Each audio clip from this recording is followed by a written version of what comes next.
साथियों नमस्कार।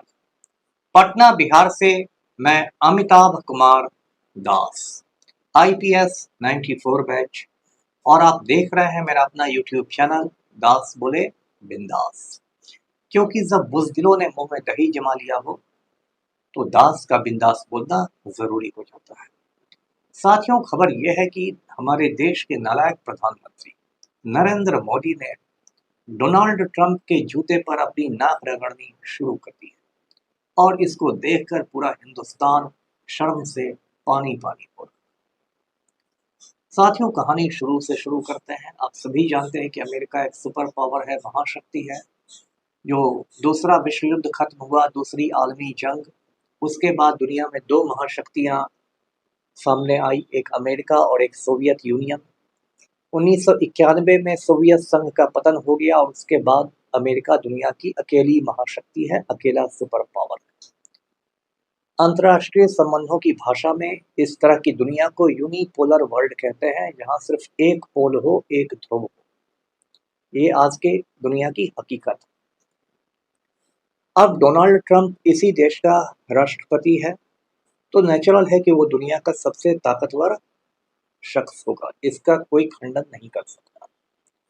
लेकिन जो हमारे प्रधानमंत्री हैं नरेंद्र मोदी, जो 56 इंच का सीना की बात करते हैं और सबको लाल लाल आंखें दिखाने की बात करते हैं और खुद को एकदम सुपरमैन, स्पाइडरमैन जैसा समझते हैं, कोई चमत्कारी व्यक्तित्व वाला आदमी, वो शुरू से ही डोनाल्ड ट्रंप को मक्खन लगाने में बिजी रहे हैं, जिसको बिहार की भाषा में टीटीएम कहते हैं, ताबड़तोड़ तेल मालिश। तो नरेंद्र मोदी डोनाल्ड ट्रंप की खुलकर चमचागिरी करते हैं। ट्रंप अपने पहले कार्यकाल में जब भारत आया था तो अहमदाबाद में मोदी के गृह राज्य में एक नमस्ते ट्रंप कार्यक्रम हुआ था। अहमदाबाद में एक पूरा स्टेडियम बुक किया गया था, वहां लाखों लोगों को भाड़े की गाड़ियों में लाया गया और नमस्ते ट्रंप कार्यक्रम करके ट्रंप को मक्खन लगाया गया, मस्का मारा गया। और अहमदाबाद की जो झुग्गी झोपड़ियां हैं, जो गरीब बस्तियां हैं, उनको कपड़ों से ढक दिया गया, जिससे कि ट्रंप को हिंदुस्तान की गरीबी नहीं दिखाई दे। इसके बावजूद ट्रंप ने कोई एहसान नहीं मांगा और अमेरिका लौटकर उसने हिंदुस्तान को फिल्दी कंट्री कहा, मतलब गंदा मुल्क कहा। लेकिन मोदी जी कहाँ मानने वाले थे। मोदी जी जब अमेरिका गए तो उन्होंने अब की बार ट्रंप सरकार का नारा दिया। इस पर मोदी की आलोचना भी हुई कि वो दूसरे देश के चुनाव में क्यों प्रचार करने जा रहे हैं। बीच में ट्रंप 4 साल तक व्हाइट हाउस के बाहर रहा, जब उसे जो बाइडेन ने हरा दिया चुनाव। लेकिन उसके लौटने के बाद फिर ट्रंप की दादागिरी और मोदी की चमचागिरी शुरू हो गई।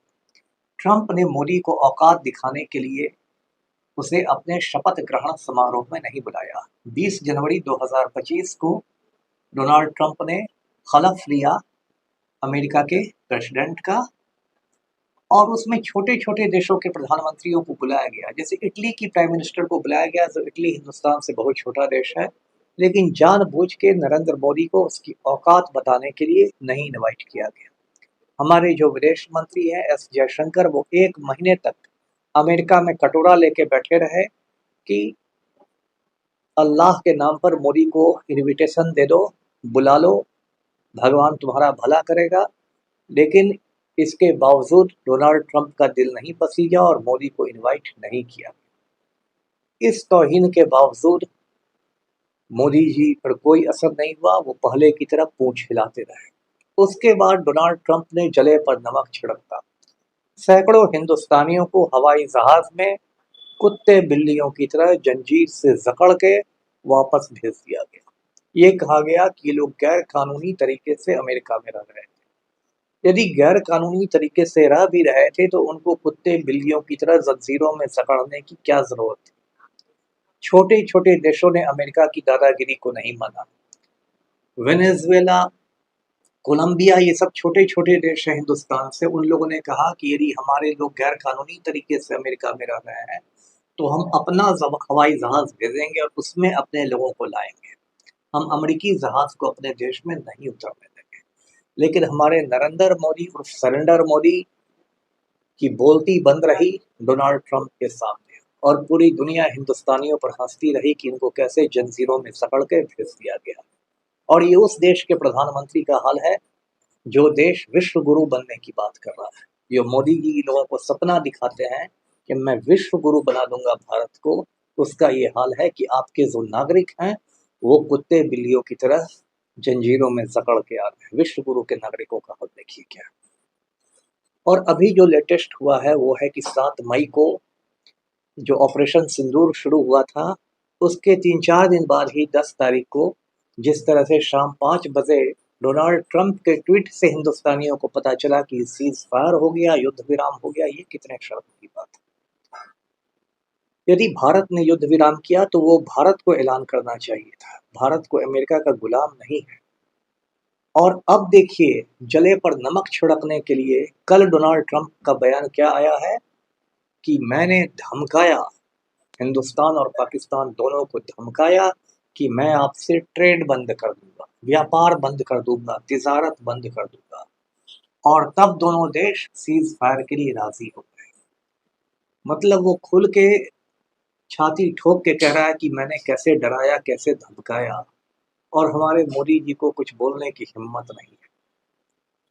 मैं सद्दाम हुसैन का कोई प्रशंसक नहीं हूँ। सद्दाम हुसैन तानाशाह था, उसने बहुत जुल्म भी किए थे, लेकिन जिस तरह वो अमेरिका से टकराता रहा, जिस तरह वो जॉर्ज बुश के सामने नहीं झुका, उसने फांसी पर लटक जाना मंजूर किया, उसके दोनों बेटों को मौत के घाट उतार दिया अमेरिका ने, लेकिन सद्दाम हुसैन ने सर नहीं झुकाया। आज सोचिए उस सद्दाम हुसैन के सामने हमारे मोदी जी का कद कितना छोटा दिखाई दे रहा है, जो एक व्यापार पर डर गए। और व्यापार पर इसलिए डर गए क्योंकि जो नरेंद्र मोदी के आका हैं गौतम अडानी, उनको नुकसान हो जाता है। गौतम अडानी के करोड़ों डॉलरों का निवेश है अमेरिका में, और गौतम अडानी पर एक बहुत बड़े घोटाले की भी जांच चल रही है अमेरिका में।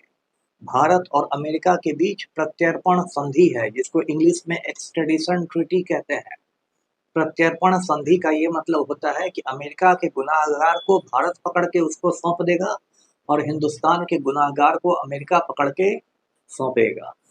तो गौतम अडानी को डर था कि कहीं डोनाल्ड ट्रंप उसकी गिरफ्तारी के लिए भारत सरकार पर प्रेशर ना बना दे। इसलिए गौतम अडानी ने अपने चपरासी नरेंद्र मोदी से कहा कि ट्रंप की सभी शर्तों को मान लो, और मोदी ने मान लिया और खुद युद्ध विराम का ऐलान करने की मोदी की हिम्मत नहीं थी, चेहरा दिखाने के लायक नहीं बचे थे। तो जो विदेश सचिव हैं देश के विक्रम मिश्री को आगे बढ़ा दिया गया, और अब बेचारा विक्रम मिश्री गालियां खा रहा है लोगों से। क्या हो रहा है इस देश में। और इन लोग की बेशर्मी देखिए भाजपाइयों की कि ये लोग आज से यानी 13 मई से 23 मई तक एक तिरंगा यात्रा निकालने जा रहे हैं। इन लोग की नौटंकी देख लीजिए। और तिरंगा यात्रा मैं बता दूं सबसे जोर शोर से बिहार में निकलेगी, क्योंकि बिहार में 6 महीने बाद चुनाव होने हैं। और उसमें फिर ये भाजपाई बड़ी बड़ी बात करेंगे, जैसे गोदी मीडिया को झूठ बोलने की बीमारी है। गोदी मीडिया ने इस्लामाबाद पर कब्जा कर लिया था, कराची पकड़ लिया था, पेशावर पर कर लिया था, बलूचिस्तान को आज़ाद कर दिया था। सिर्फ झूठ की खेती की, वैसी ही झूठ की खेती ये राम भक्त लोग करेंगे। इनको तो चुल्लू भर गंगा जल में डूब मरना चाहिए भाजपाइयों को, जो हालत इन लोगों ने देश की बना दी। यूक्रेन एक छोटा सा देश है, हिंदुस्तान की तुलना में बहुत छोटा देश है, लेकिन वहाँ का राष्ट्रपति जो है जेलेंस्की, जो पहले टीवी में कॉमेडियन हुआ करता था, विदूषक हुआ करता था, वो जेलेंस्की दुनिया भर के मीडिया के आगे डोनाल्ड ट्रंप से भिड़ गया था। और नरेंद्र मोदी की ये हालत है कि डोनाल्ड ट्रंप इनको बेइज्जत कर रहा है, बार बार बेइज्जत कर रहा है, और ये बिल्कुल थेथर की तरह बेइज्जत हो रहे हैं। तो मोदी जी, मैं फिर वही बात कहता हूँ, देश पर बोझ मत बनिए, इस्तीफा दीजिए, दोबारा चाय बेचिए, कंगना रनौत को भी साथ में रख लीजिए। आप लोग ठेला पर दोबारा चाय बेचेंगे तो आप लोग की दाल रोटी भी चलेगी और हिंदुस्तान भी राहत की सांस लेगा।